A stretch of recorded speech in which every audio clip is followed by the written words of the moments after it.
WrestleMania 41 Night 2 review. I'm Will, that's Brandon. We are the cousins of Destruction Wrestling Podcast. As always, let's cheers. Talk about some wrestling, huh? Yeah, and before we get into night two, just want to send a special shout out to each and every one of you that help support us, help stop by the live stream, all the donations, all the comments, all the fun, the community that we're building here. It's fantastic. Our first WrestleMania as a podcast together. So thank you to each and every one of you that stopped on by. Yeah, of course. And congratulations to Peasy. He was the winner of the belt raffle, so he will be receiving the replica belt that we have for the belt raffle. Yeah, and there's a bunch of names that we could list, obviously. But that whole review would be like 7 hours at that point. So let's get into it. So thank you. Thank you. Night 1 kicked off with Stephanie McMahon. Night 2. Night 2?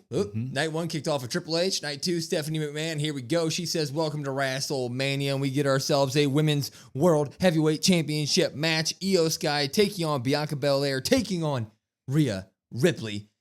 Build to this match. Heavily debated over. Is this any good? What's happening here? It's all a mess. But the ring, when they get to the ring, it's going to be great. And holy did they deliver this freaking match, man. From the get-go, they all had great entrances. They all had great new gear. We were ready to get going in this match slap from the get-go. The first thing that they did was Bianca and Rhea squared up one-on-one center of the ring. Io walked over, and Bianca and Rhea went for the shove like they've been doing this entire time during the build-up. And Io said, hell no, you ain't shoving me away. And she started beating up on both of them. Nah. She said, nah. She had top rope. She did a double top rope blockbuster to both of them. Didn't know that was possible. Io Sky pulled it off. Blockbuster went out of business. Bianca did 3 roll-up suplexes to Io. It was instead of like the 3 amigos, she would suplex and roll up over Io into another suplex, into another one. It was all really good stuff. Rhea ended up razor edging Io into Bianca Belair. They didn't miss a second of anything. Eventually, Rhea riptided Bianca, got the 1-2. Io would reverse an avalanche riptide from Bianca Belair into a moonsault, but Rhea would get her feet up. Io would bounce off the feet into a KOD from Bianca Belair, who hit it, and Rhea would break the pin. I mean, this stuff was just perfection by every way of it. After that happened, Rhea and Bianca would start exchanging words because at the end of it, or just to summarize the feud, it was Rhea and Bianca focused on each other. So they were in the middle of their match, and they were focused on each other. Well, that didn't work out very well. Rhea would send Io into the ring post, but Rhea would reverse a KOD right after that. Bianca would hair whip Rhea and then get her into the KOD position, hit the KOD, and the second she landed the KOD on Rhea, she goes for a pin, and a flying Io comes out of nowhere with the over the moonsault to both of them at one time. She ends up pinning Bianca 1, 2, 3. Io Sky defeats Rhea and Bianca in what was, I think, the best match of WrestleMania weekend. It was phenomenal. Io proves that she is up there with them. She is not to be doubted. She is not to be shunned or pushed away from any situation. This match was fantastic. Popping it. Yeah. I don't know how you can't pop this. I would say this is the greatest women's triple threat match that we've ever had. I mean, this is everything that you wanted. What was it, 35?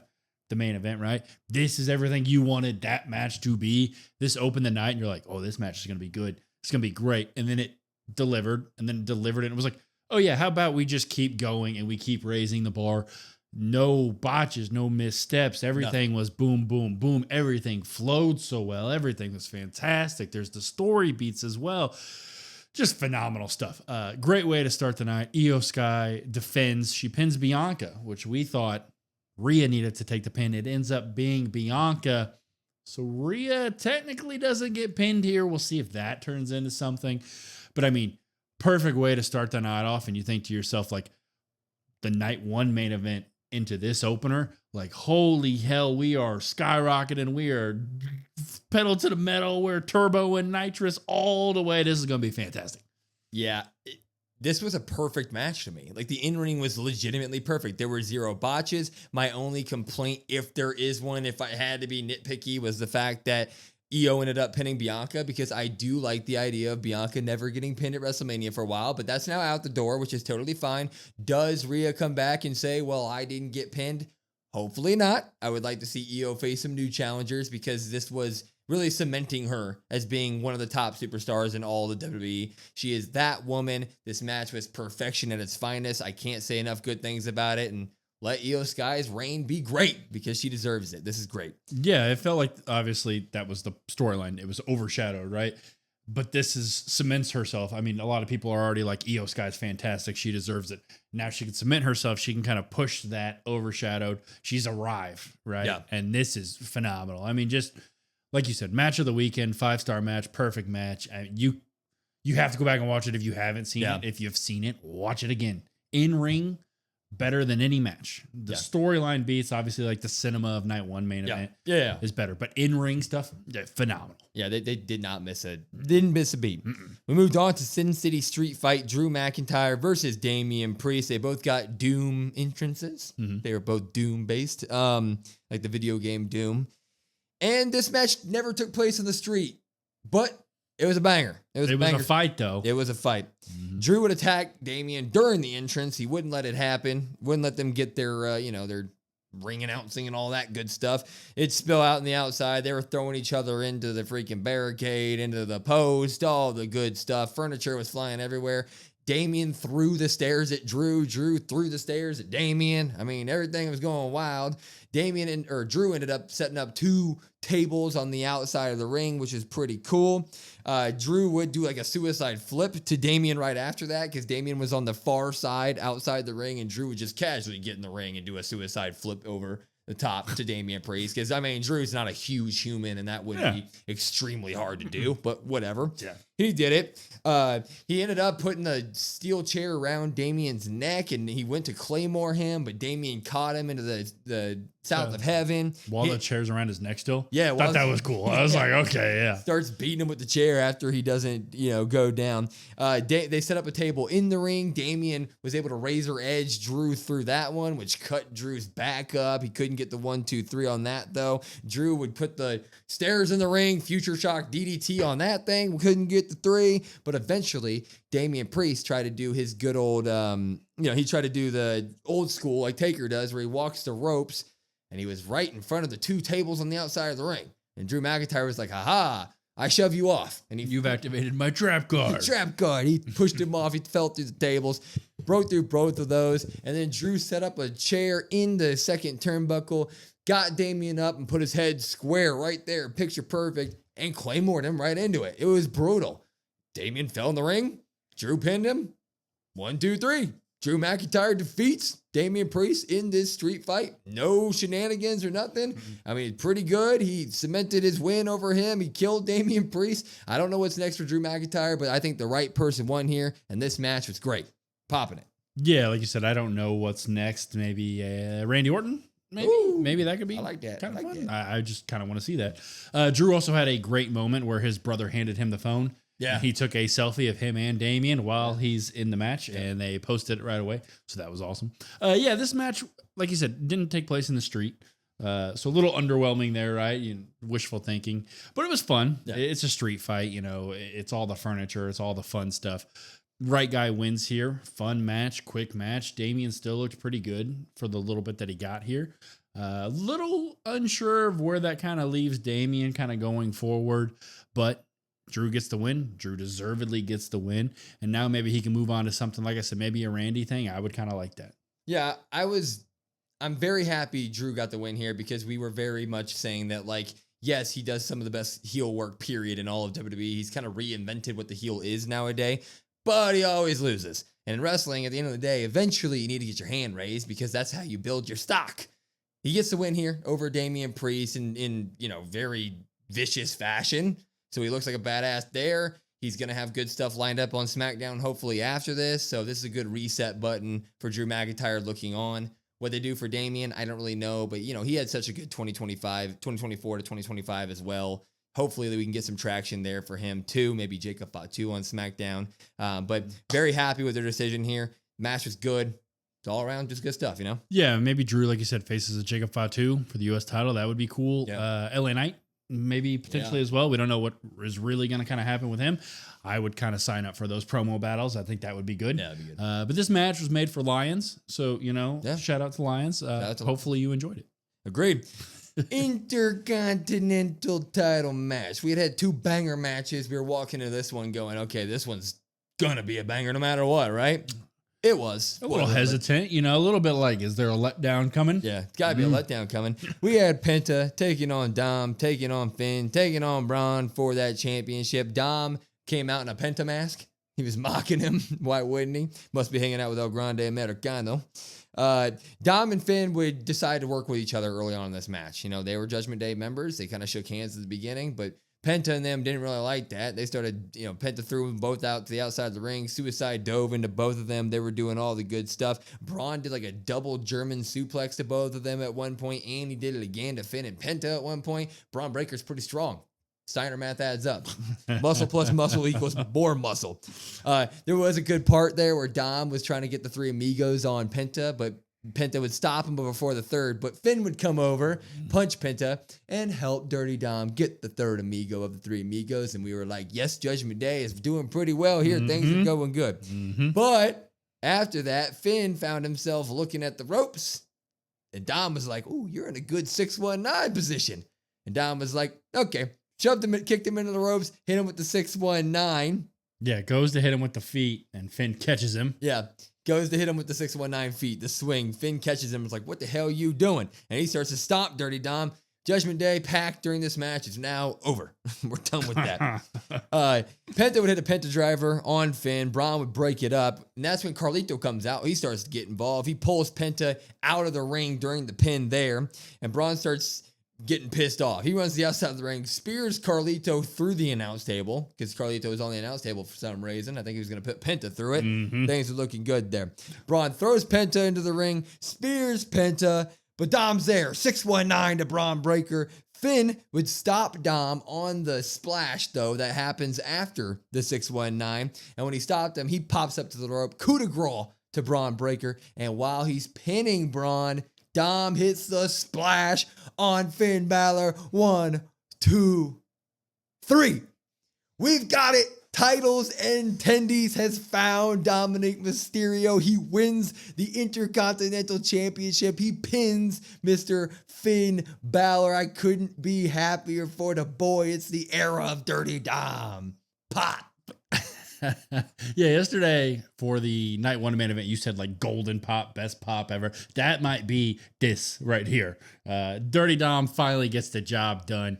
Kind of how we thought it would kind of go. We thought maybe Dom would fall into something here, but ends up pretty much just saying, hey, you know what, Finn, this is my opportunity. I'm going to take it. Match was great. These 4 are phenomenal. Judgment Day pack is now over. So that'll be interesting to see kind of what happens as well. It's really awesome to see Dom get the cheers, and he starts walking up the ramp and he hears the cheers, and then he runs back down and he celebrates again. So it's titles and tendies. I couldn't be happier for the guy. For somebody just a few years ago that was teaming with his dad, and you're like, man, I don't know if this guy's ever going to make it. This guy's just Rey Mysterio's son. Like, now he's Dom Mysterio. It's established. It's much deserved. And now the era of Dom, the tendy time, is now upon us. Damn right it is. Damn right it is. Sometimes the right answer is the easy answer, man. And that's as simple as this was. Give him the win. Have him and Finn break up during the match, or at least allude to the full breakup, which is what they did. He ends up pinning Finn Balor. I'm sure we'll hear about that on Raw this week. It's going to be absolutely great stuff. It writes itself. Braun doesn't take a pin here. Penta doesn't take a pin here. They both did amazing things in the match. They lose absolutely no stock. Dom looks great. Crowd is completely behind him. They popped like crazy for the man winning. It was the obvious decision. It was the right decision. Titles and tendies for the boy. Can't wait for it. But we moved on. Randy Orton had a match, but he had no opponent. Right. Nothing. And he came out in the old school gear. Yeah, we had a whole Randy Orton 20-year build-up because it's his 20th WrestleMania. And we had a little promo package of all of his prior feuds he's had at WrestleMania, and it got a little teary-eyed, a little dusty in the room. Mm-hmm. And he called out somebody. He said, this is my 20th WrestleMania. Who is coming to face me? Say his name and he appears. Joe Hendry, he showed up. Couldn't believe it. Absolutely huge pop from the crowd. I don't think anybody had him on the bingo cards. We heard Rusev. We heard guys like Aleister Black. We heard Nick Aldis, obviously. A lot of us wanted that. Still would have liked that. But it was Joe Hendry, TNA champion, comes out to the ring. And Randy was like, I'm done with this stuff. He tries to RKO him right away. Joe Hendry's like, nah, not today. He starts to get some offense in. He gets all of his, he's fallaway slam. He tries to go for the choke slam, though. And Randy looks at him like, are you crazy? You ain't choke slamming me. And then we just get Randy Orton's best hits. We get the scoop slam. We get the vintage Orton DDT. We get a RKO. And we get a, well, no, not true. We get an RKO and Joe Hendry reverses it and does the fallaway slam. And instead of taking advantage of the moment, he does his turn to the crowd. And the camera pans in on Joe Hendry and RKO out of nowhere. It was nice. It was nice. Great cinema there. Yeah. 1, 2, 3. Randy Orton gets the win here. And after the match, we're all like, what's he going to do? He RKOs Joe Hendry again. Does not go for the punt. A little disappointed there. But Randy Orton got an opponent at WrestleMania, and it turned out to be Mr. Joe Hendry. We believe in him. Randy Orton gets the quick win here. Joe Hendry gets a WrestleMania moment. What else do you love? What else do you ask for, right? Pop.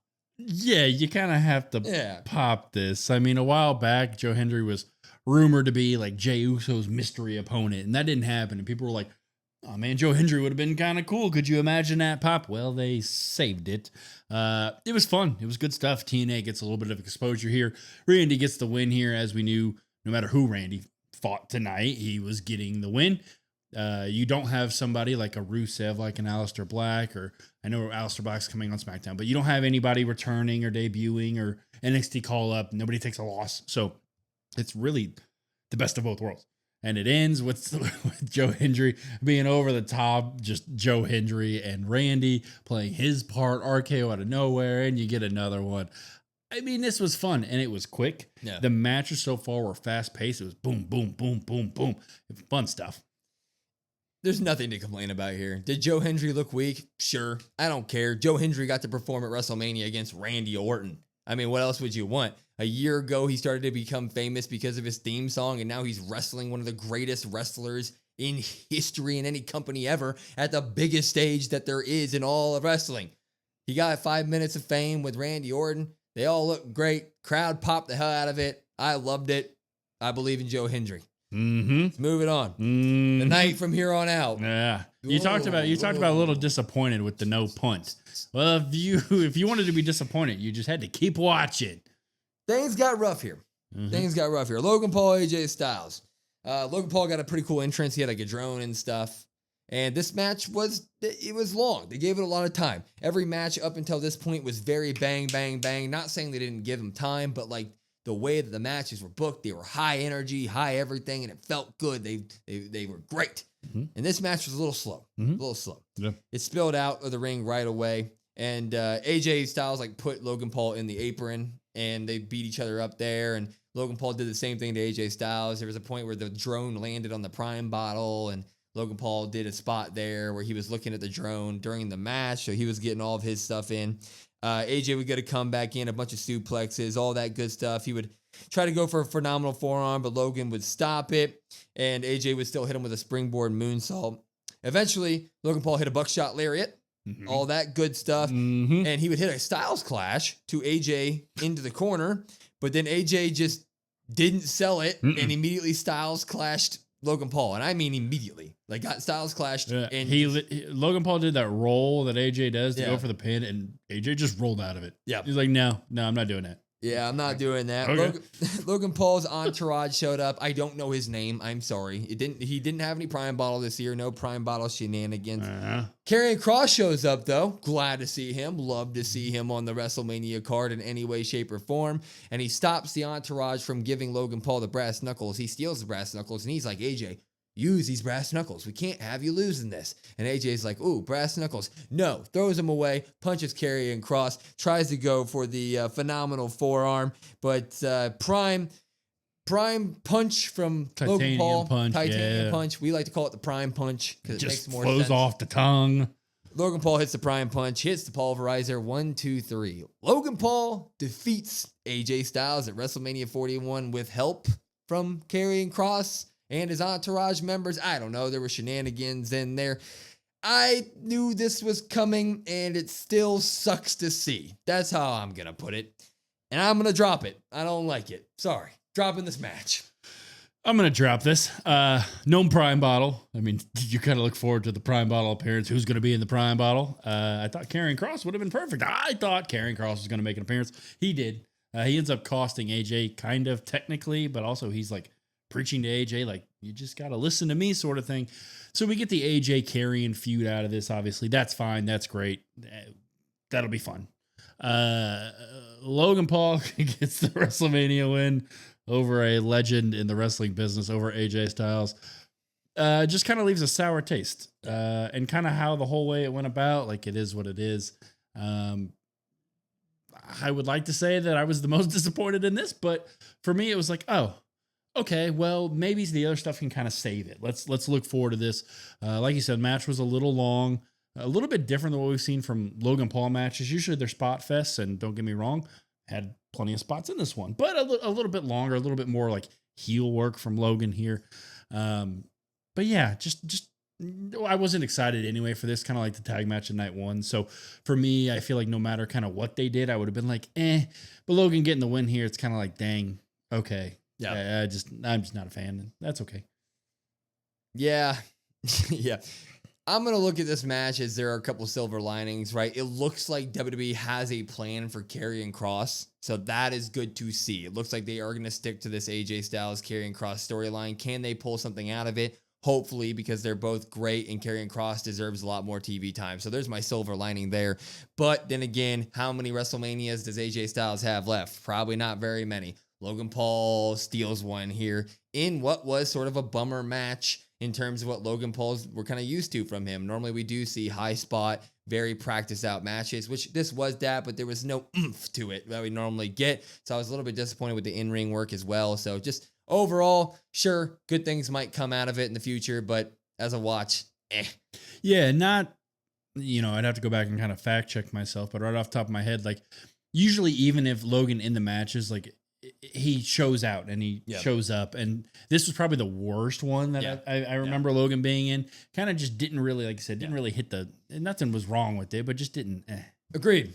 We moved on to Liv and Raquel facing Lyra and, we don't know, because before night one happened, someone mysterious attacked Bailey out of nowhere. Maybe it was Naomi again, who knows? But Lyra needs a teammate. Rikishi did it for The Rock. Mm-hmm. Lyra needs a teammate. Who's it going to be? Rumor was Becky Lynch, and it was Becky Lynch. She makes her return. Whoa, beat you to it. She looks great. Has her, the old, like the classic man stuff on. It was all good. Yep. Liv's a little worried because Liv. Before we go into like the match, shout out to Lyra's entrance attire. Oh yeah, Lyra looked great with the wings. Yeah, it was amazing. The wings were phenomenal. She might have been attire of the night, in my opinion. Yeah, agreed. Awesome. But Liv's obviously worried because she has been touting for the past almost year that she retired Becky Lynch. That was the last time we saw Becky. So Liv is like, skeletons in my closet are now alive and they're coming for me. What am I going to do? Well, Becky wants to square up right away, and Liv's like, hell no, tags in Raquel Rodriguez. Raquel does some dirty work. Eventually, we would get Becky and Liv going at it, but they would run around the ring, and Raquel would still big boot Becky. The whole thing was playing off of, like, when are we going to get Liv and Becky in the ring? What do we get? Eventually, Becky does get tagged in. We get the Becky Liv stare down. She would hit the Beck-sploder and the disarmor onto Liv. But Liv would, get out of it one way or another, and Raquel would distract Becky, which would lead to Liv hitting the oblivion on Becky, but Lyra would break the pin, and then she would go for a diving suicide dive to take out Raquel on the outside, and Becky would pop up, hit the manhandle slam on Liv in 1, 2, 3. Becky Lynch makes her return, tags with Lyra, and takes the belts off of Liv and Raquel right away in her first time tag teaming with Lyra ever here at WrestleMania. And I didn't really like it. I'm going to go ahead and give this a drop. I'm giving it a drop, man. You want to expand on that? You want me to go? Yeah, you can go. Yeah. Okay. So you had some silver linings earlier. Yep. I'm going to have some as well. Becky Lynch is back. Yep. That's awesome. She's the man. Also awesome. She got that kind of well-deserved time off.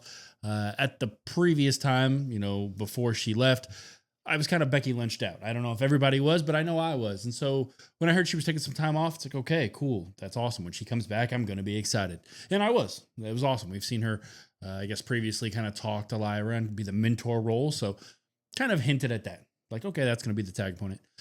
Liv here with a loss, silver lining. Maybe she goes to challenge Io. Would be the best thing, but I also don't know. I can't say that for sure. Now, in terms of everything else, drop. You have a brand new tag team that has never once tagged, beating Liv and Raquel. You have Lyra, your women's IC champion. She didn't pin Liv, right? It was Becky.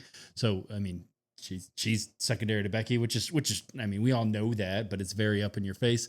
Raquel had done some really, really good work.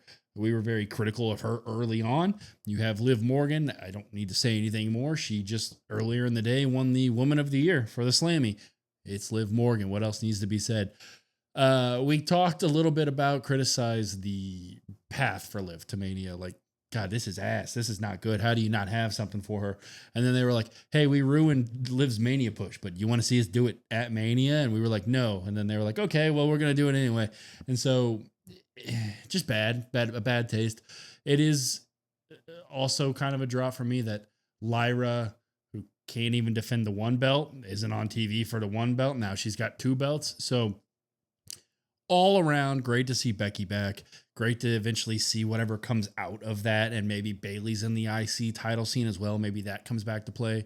Like I said, maybe Liv goes and faces Io. But just on the surface level of this match, big, what are we doing here? I'm very glad to see Becky Lynch back, for one. She's phenomenal. Can't wait to see what the man's got in store for us now. But Lyra has the brand new Intercontinental Championship that WWE has not figured out anything to do with story-wise since she got it, right? So we're like, what are we even doing with that belt?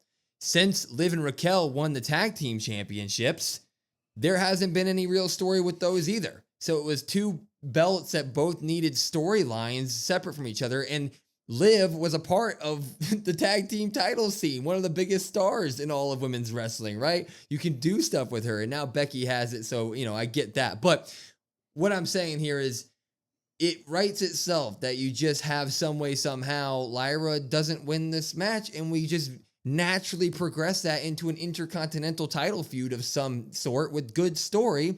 And then Liv and Raquel can just go naturally join new Dom with his intercontinental title. And you get Judgment Day having some legs there. That's just the two paths that you take there. Instead, you have a brand new tag team walk in at WrestleMania and defeat a 4-time women's tag team champions on the biggest stage without ever tag teaming together, without any, previous anything.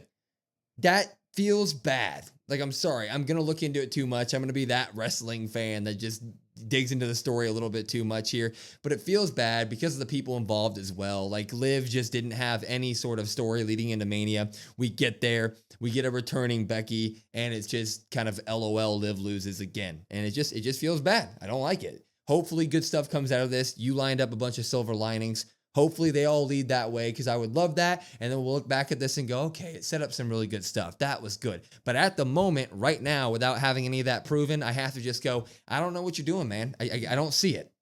Yeah, and one last point, I was trying to be positive with the silver linings here. One thing that I would say I'm very nervous for, very scared of, is you look at the Judgment Day out of Mania now, and you've got Finn with the loss, Carlitos through the table, you got Liv and Raquel losing their tag titles. Well, Dom has the title now.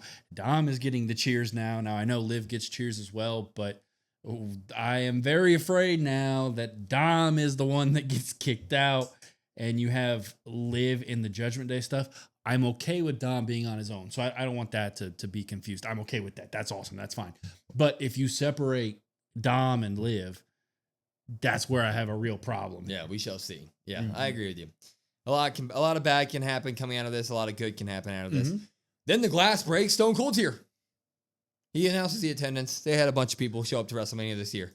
Takes out a poor lady. Yeah, he comes out in a 4-wheeler and hits the barricade, which might have hit a fan too. So, that. Hopefully the lady's okay. Yeah, hopefully the lady's okay. Steve's got to be more careful. Main event of main events of main events. John Cena turned heel at Elimination Chamber this year, and since then we've all been going, holy crap, we're getting a John Cena walking into WrestleMania, taking on Cody Rhodes for the championship. What do we get? John's last WrestleMania. They show a promo package, dust in the room. I'm teary-eyed. Here we go. John Cena's music hits and we get nothing.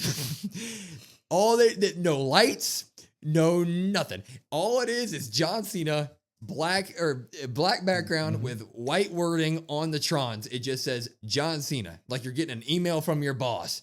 John Cena. And he walks to the ring. That's the entrance we get for Cena. Mm-hmm. Yeah. And immediately I'm like, oh man, okay. I was like, I kind of like this. But then I was also like, damn. Yeah, I wanted to hear that. I wanted to hear him one more time. And I know, I get it. What do we get? You get nothing, right? We talked about the patches all week for wrestlers. Yeah. I didn't see one for John. You get nothing. But damn, it hit different. It did not feel good. No, Cody comes out in a sweet mask that's like Iron Man style. He wears his like skull mask, but it now comes up like the Iron Man mask. It looks sick. He gets the pyro. His kids sitting front row with Brandy. He's getting all the bells and Mama whistles. And sister. Mama Rhodes is there, so something big's gonna happen. Yeah, Mama Rhodes don't come. He's gonna fly out for no reason. Mm-hmm. Here we go, though. Cena dominates. He rolls out of the ring right away. He runs from Cody for a little bit just to be annoying and get the crowd to boo. But he dominates 90% of this match. Slow holds. Completely different moveset. High boots. I mean, he's going to the top rope and doing axe handle slams. I mean, he's just doing everything. Here's eye poking. He's doing knees to the head. A completely different moveset from normal. And it's about a third of the pace. Mm-hmm. I mean, he's just working this crowd, trying to get them to boo. But most importantly, they wouldn't boo. Cody got all the boos all night. Cena was doing practically nothing to try to make you boo. And they weren't doing it. They weren't booing him. It was crazy. Yeah, I'm sure even as you'll touch on here in a second, he eventually hits his comeback. And his comeback is, the 5 moves of doom that he hits. And I mean, good. That took 5 minutes. Yeah. It was that slow. It was one And move. he's laughing and he's bowing and he's like, this is the champ. He finally goes hit the 5-knuckle shuffle and he says, "You can't see me," to the crowd. Doesn't even do it to Cody. And does it. He hits an AA Cody pops up, though, out of the first 5-knuckle shuffle. His disaster kick. Cody Cutter gets the 1-2 ooh there. Cena would hit an AA, get the 1-2 ooh as well.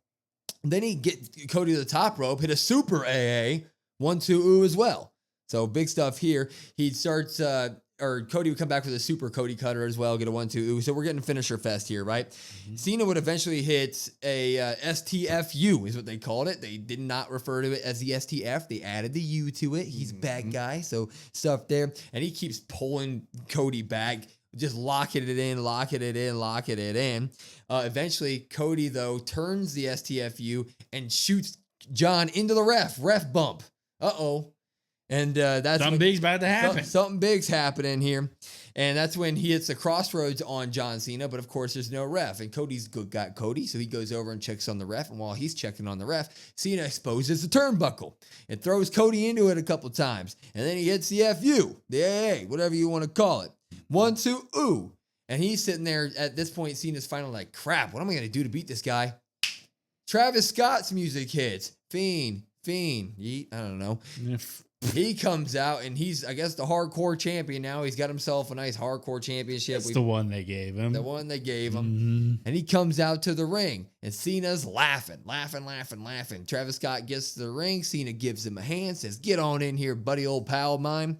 And when he gets there, Cena tries to hold Travis Scott up hold Cody Rhodes up for Travis Scott to attack of some sort. But Cody ends up attacking and coming back. He throws Cena out of the way, and he finally gets his receipt on Travis Scott. He hits Travis Scott with a crossroads, which dude sold it pretty well. It was nice. Props to you, Mr. Travis Scott. For somebody that wants to be a wrestler, you're like, you know what? Good sell.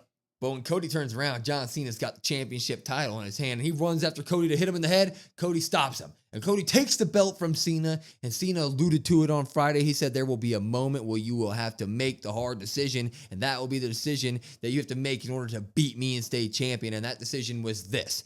He held the belt in his hand. And he had to decide whether or not to hit John Cena with it or not while the ref wasn't looking. To cheat. He's the good guy, right? Cody puts it down. He says, no, I can't do that. And while he's kind of wallowing in the situation, Cena kicks him in the nuts.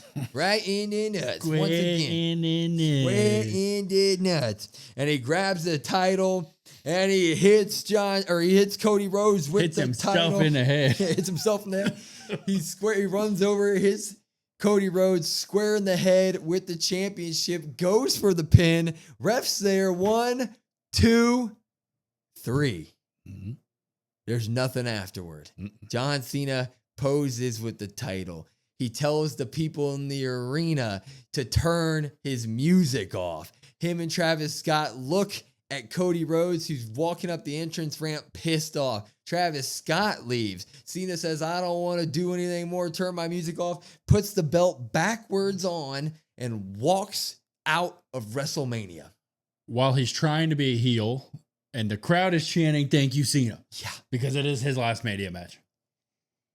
I am decked out head to toe in John Cena gear, and I don't know how to react to this main event of WrestleMania Night 2. John Cena does it. He breaks Ric Flair's record. He wins number 17 with the help of Travis Scott. Not The Rock. No other shenanigans. The rapper Travis Scott will go down in the history books for helping John Cena win his 17th world title and beating Cody Rhodes. And I'm honestly not a fan of it. I'm dropping John Cena's last WrestleMania match. I can't defend that. Drop. Yeah, I'm going to drop it as well. I don't know really the words for it. I found myself throughout the match. Obviously, I'm in Cody gear. You're in John Cena gear. We both picked John Cena to win this match. So we knew kind of, what to expect, right? It's John's last match. The heel turn has to be justified. It has to happen. So we understand that. I found myself, though, even throughout the match, like, oh, man, the no entrance music, that's really good. Oh, the long holds and that's really good. That's, you know what? I don't like John. John's going to win, but I'm rooting for Cody. Like, I found myself going and switching because I'm like, damn, John is the GOAT. John is amazing, right? But then you go and you look at Travis Scott interfering. He pulls the ref out and then he comes in and he helps Cena and you're like, okay, cool. Well, Travis Scott's music hits. Well, okay, well, he's going to get to the ramp, and okay, well, the Rock's got to hit. If You Smell's got to hit. Okay, well, he gets to the ring, so If You Smell's got to hit here. Or maybe there's Paul Heyman. Maybe there's Seth Rollins. There's soul selling from night 1. That has to carry over into night 2, right? We can't just get Travis Scott.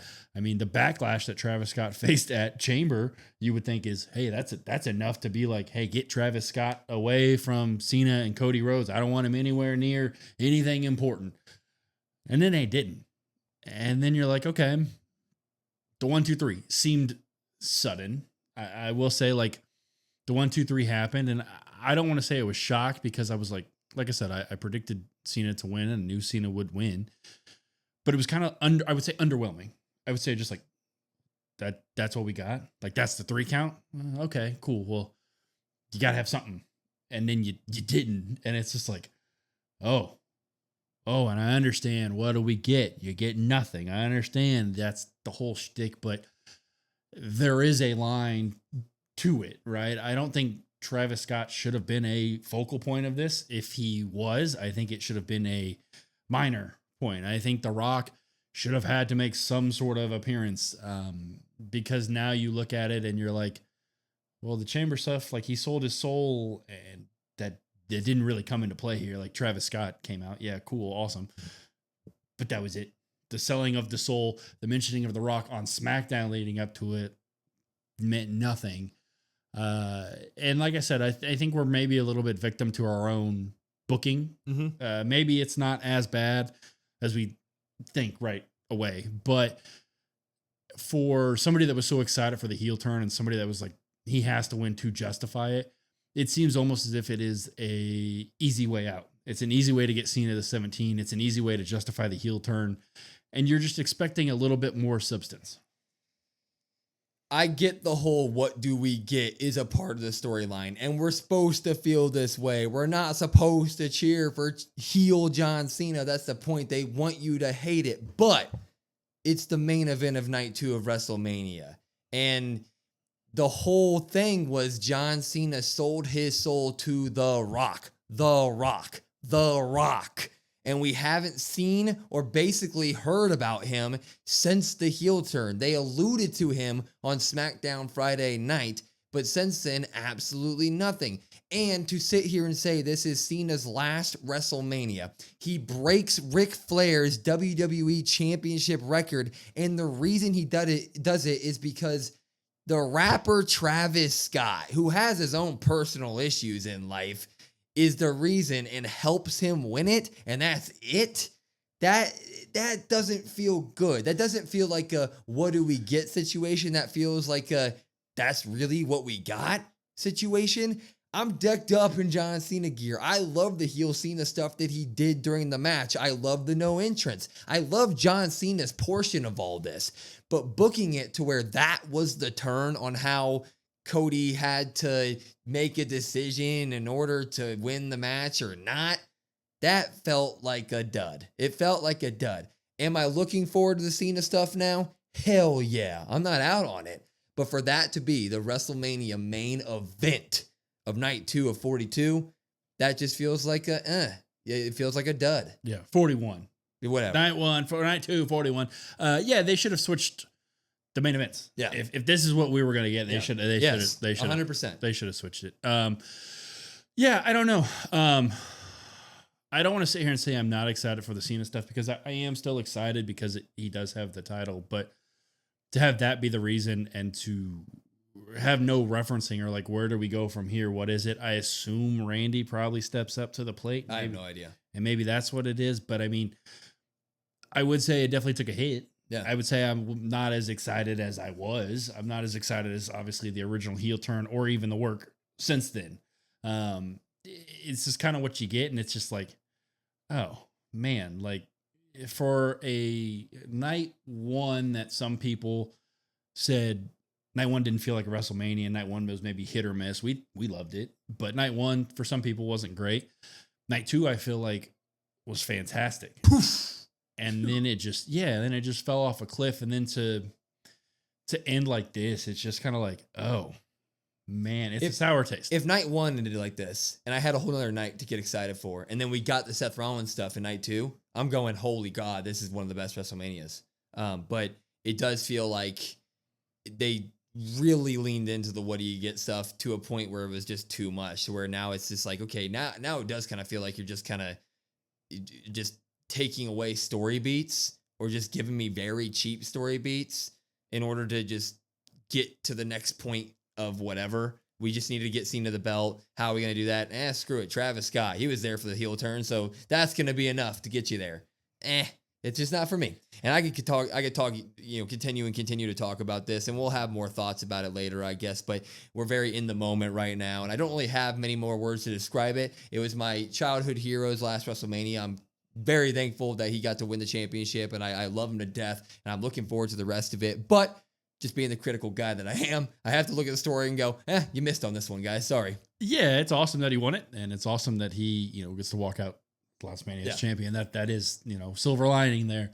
But when you look back on it, I mean, let's fast forward 7-8 years down the road. Somebody who's maybe a brand new fan to wrestling and comes in as, oh, John Cena's the GOAT. Well, okay, well, you should watch his last Mania match. And then you're like, no, you shouldn't. You're like, what the hell? Why the hell is Travis Scott here? Yeah. Well, you see, and then it's not even an active wrestler. If it was a wrestler maybe somebody aligned themselves with Cena who somebody else sold their soul. The first time we ever saw Travis Scott in the ring was also Elimination Chamber. It's his second appearance. Well, he was with Jay. I don't care. Technically, maybe that is a hint, but I mean, why are we talking about Travis Scott so much? That sucks. That's the point. That's the point right there. That sucks. If it was an active wrestler and somebody sold their soul with Cena or helped Cena or sold their soul to the Rock, all that stuff, sure. Yeah. I'll give it a shot. But this, especially for a company that faced so much backlash with the Travis Scott stuff, they're doubling down on it. And it's like, oh, Yeah, I don't like okay. it. Anyway, thank you all so much for not only tuning into these reviews, but for stopping by the live streams. They were absolutely phenomenal this weekend. I cannot thank you guys enough. And of course, we continue that now on, right? Raw, SmackDowns, and PLDs. Stop by the live stream. It's a fun time. YouTube.com/@COD WrestlePod. For everything else, at COD WrestlePod, COD WrestlePod on everything, YouTube, and wherever you get your podcast at. We have a link tree. It's got all of our stuff there. Just follow all that kind of stuff. We love you all. I'm Will. That's Brandon. We are the Cousins of Destruction Wrestling Podcast, and we will see you next time.